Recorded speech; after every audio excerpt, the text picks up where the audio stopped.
Jésus-Christ est mon Seigneur et mon Sauveur. Parti pour être un mécanicien à la fin des études secondaires couronnées par un baccalauréat en mécanique automobile, le destin 12 ans plus tard a fait de Julio Gaël Kebdo pasteur berger des brebis à l'église évangélique du Cameroun, paroisse de Plateau Bafoussam. Il vient d'être installé dans cette paroisse historique de la région synodale de la Mifi au cours d'un culte spécial. Dans la mécanique, je n'ai jamais été à l'aise dans la mécanique. Ça n'a pas été mon appel. Mes parents m'ont engagé dans la mécanique. J'ai fait la mécanique pendant quelques années. J'ai travaillé dans des garages, mais je n'ai jamais eu le fardeau d'un bon mécanicien. Et directement, j'avais une passion pour la parole, pour l'œuvre de Dieu, jusqu'à ce que Dieu me demande de laisser la mécanique pour me mettre en plein temps à son service. Évangéliste au départ, le pasteur Kebdo a fait des études à la faculté de théologie de Dongé, couronné par une licence en théologie, expert en leadership transformationnel et dans la guérison des blessures émotionnelles. Il appelle qui il veut, quand il veut. Vous avez vu même quand on cherchait, quand Jésus avait ses apôtres, il y a des pécheurs qui sont venus à sa suite, il y a des pharisiens qui sont venus à sa suite. Il y a tellement de gens qui sont venus à sa suite que moi je pourrais tout simplement dire que les voies de Dieu sont insondables. Il appelle qui il veut, quand il veut. Prêcher l'évangile à temps, en toutes circonstances et dans le cadre strictement qui définit l'Église évangélique du Cameroun en respectant ses textes fondamentaux. Avec bonheur et reconnaissance, nous avons ressenti la liesse populaire, la joie d'un peuple qui a soif de l'évangile, cet évangile qui libère l'homme et tout homme. L'appel de Dieu dans le champ de mission l'a arraché des ferrailles et moteur pour bâtir les vies humaines.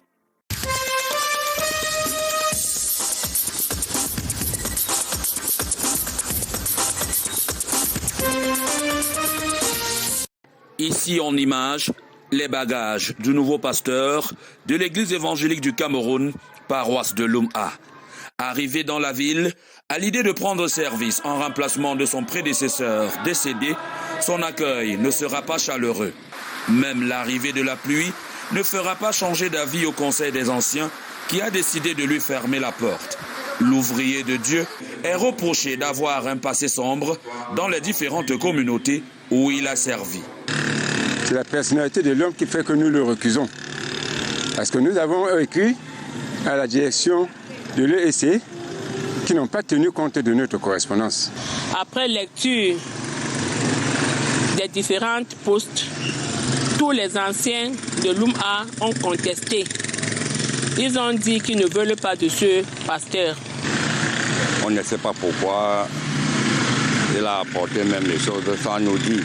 Une situation embarrassante qui place à nouveau les fidèles de cette obédience religieuse au cœur d'un scandale. Ce qui se passe, c'est difficile à en parler, mais ce que nous savons, c'est que tout ce que nous avons à faire, nous devons le faire en bien et tout le temps.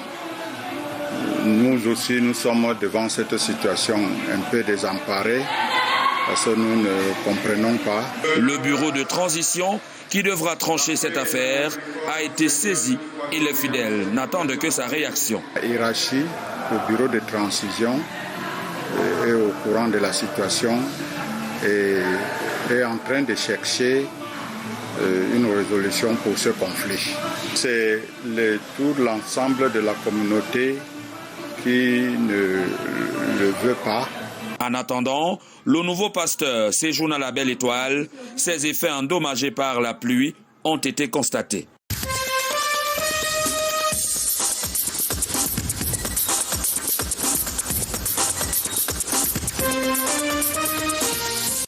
Ils ont fait de ce business leur activité. Ici, le chanvre indien se vend comme des petits bouts de pain. Nous sommes dans les quartiers 3 et 4 de la ville de Mbanga. Grâce à un renseignement bien introduit, le sous-préfet Christine Tembenkefor et son état-major vont effectuer une descente inopinée dans ces domiciles. Une opération coup de force qui va aboutir à la saisie de plusieurs kilogrammes de cannabis, de chanvre indien et de plus de 3 millions de francs CFA l'argent en liquide. Moi, je suis pas... Attends, tu vas les livrer tout seul. Oui, c'est tout ce que je demande. Pourquoi tu vas mourir pour rien? Comment ta chambre sent? Tu dormes dans la chambre là comment? Avec l'enfant. C'est pour ça que je chante de la voiture. Moi, je vais la livrer. Au regard de la montée en puissance de la délinquance juvénile et des cas d'agression répétés dans cette localité, des stratégies urgentes s'imposaient afin de stopper l'élan de ces hors-la-loi qui mènent la jeunesse à la dérive. Les renseignements qui nous reviennent tous ces derniers temps, c'est que ces hors-la-loi ont changé de stratégie. Ils préfèrent maintenant vendre à partir de leur maison d'habitation.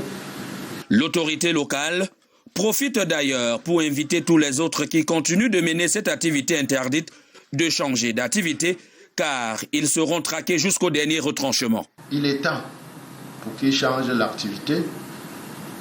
Oui, ils choisissent les activités plus saines pour que on collabore et on les accompagne pour que tout se passe davantage bien. Les populations sont invitées à collaborer davantage afin d'aider les autorités à mieux assurer leur sécurité.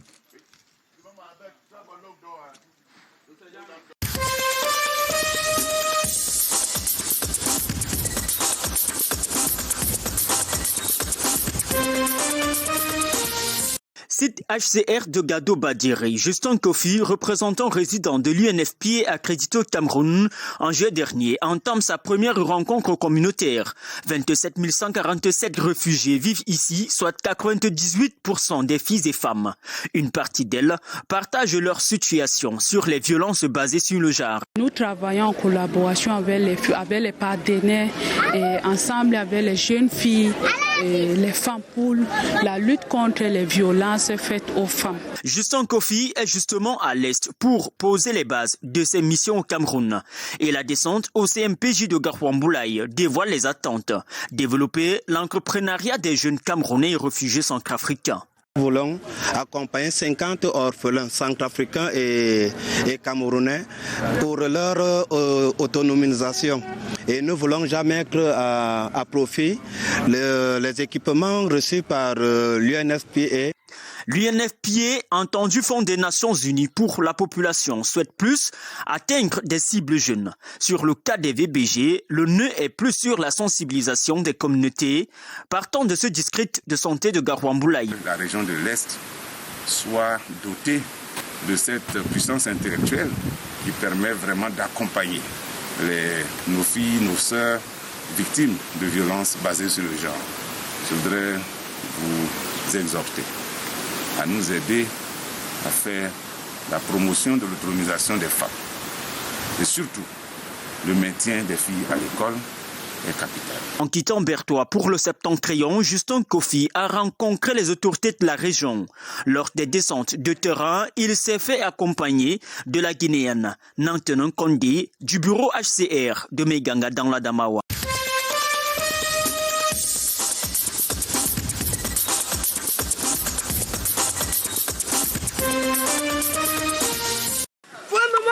Atingbane, bien sympathique ce village au cœur du pays bénin.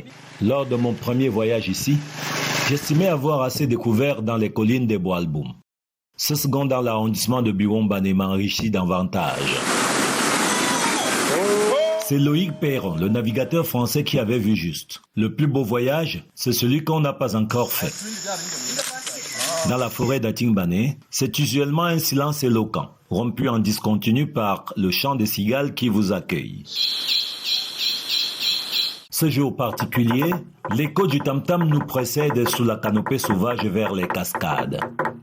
L'aventure s'annonce laborieuse, mais pas d'inquiétude. Le gâteau de maïs aux arachides fera l'affaire.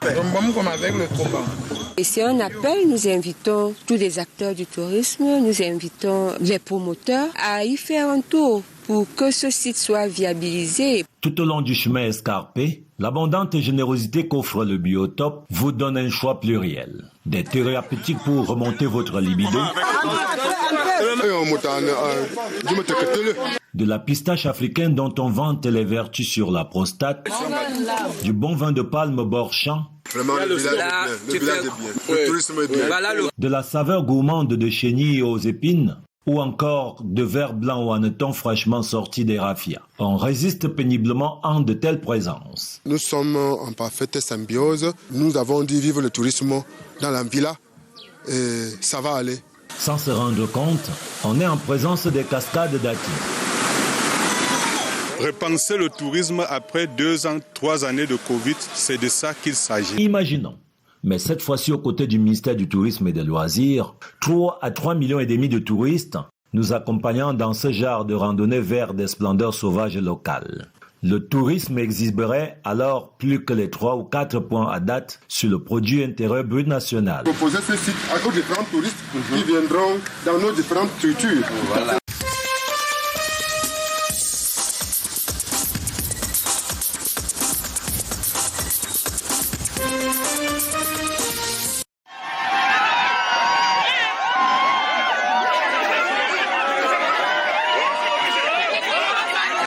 Sa vie, Brigitte Mejontio la doit désormais aux forces de maintien de l'ordre de la ville de Melon.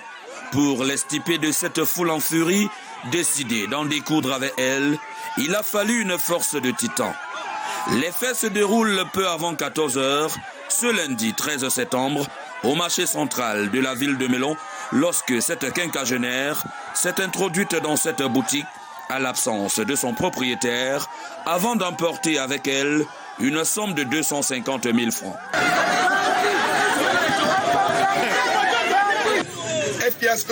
Elle avait mis son sac, je vois si son sac vous, elle part.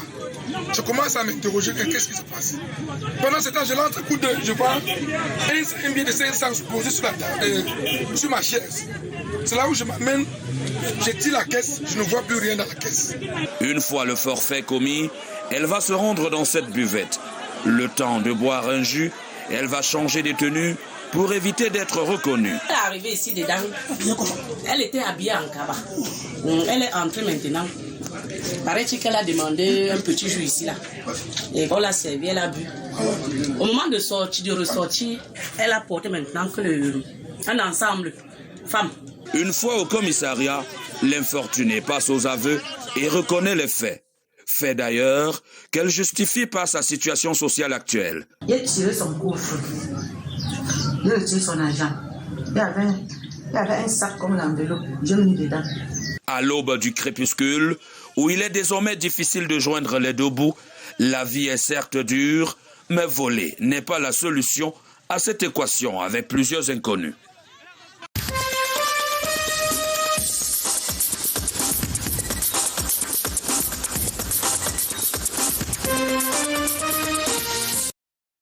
Les médicaments de la rue tuent. C'est un poison lent. C'est ce que l'on retient de la sectorielle de santé tenue durant 3 jours à Tchang. Les acteurs de ce secteur de la région de l'Ouest ont tablé sur la problématique des faux médicaments qui demeure une gangrène du système de santé au Cameroun. L'occasion pour les sensibiliser et les interpeller, leur faire comprendre que nous allons sévir, la région va effectuer désormais des inspections au niveau des formations sanitaires et saisir tous ces faux médicaments pour pouvoir les incinérer. Le secteur de la distribution des médicaments, avec les chiffres d'affaires mirobolants, aiguise l'appétit des hors-la-loi qui devront désormais faire face à la rigueur des pouvoirs publics déterminés à sauver la population. Le mauvais médicament tue. Et quand on dit tue, le mot n'est pas fort. Il tue effectivement, il est un poison. Deuxièmement, on a l'impression que ce médicament est moins cher, mais en fait, c'est que nos populations ne se rapprochent pas des formations sanitaires pour se rendre compte qu'à la fois, ce médicament tue, mais qu'il est même d'ailleurs cher. Face à cette recrudescence des faux médicaments dans la rue, les populations sont interpellées à plus de collaboration dans cette lutte. S'il n'y a pas d'acheteurs, il n'y aura pas de vendeurs. Et c'est les populations qui achètent. Donc nous lançons encore un appel ce jour pour demander aux populations de ne plus s'approvisionner dans la rue. À l'approche de la célébration de la journée africaine de lutte contre les faux médicaments le 12 octobre prochain, le challenge serait de mettre hors d'état de nuire les médicaments d'origine douteuse du circuit d'approvisionnement, un travail qui interpelle pratiquement toutes les sectorielles.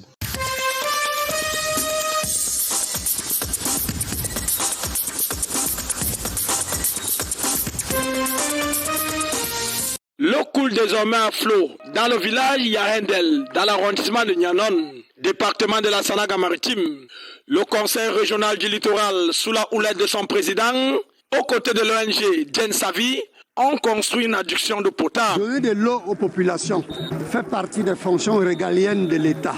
Mais l'État ne pouvant pas tout faire et partout, c'est peut-être difficile pour les populations de comprendre. Construire une adduction d'eau, c'est une chose, mais la maintenir et la faire fonctionner, malgré la bonne volonté des populations, que la collectivité territoriale décentralisée, que la commune de Yanon, va dès 2023 inscrire cette adduction d'eau dans son budget communal. Fini de longs trajets de 5 voire 6 km pour s'abreuver en eau potable ici. Jusqu'à date, pour seule source, des rivières et ce puits de fortune. Merci pour le courage qu'on nous a donné. On va pousser la balle ici. C'est à eux maintenant de mettre la main dans la pâte pour pouvoir faire durer, pour profiter de cette action.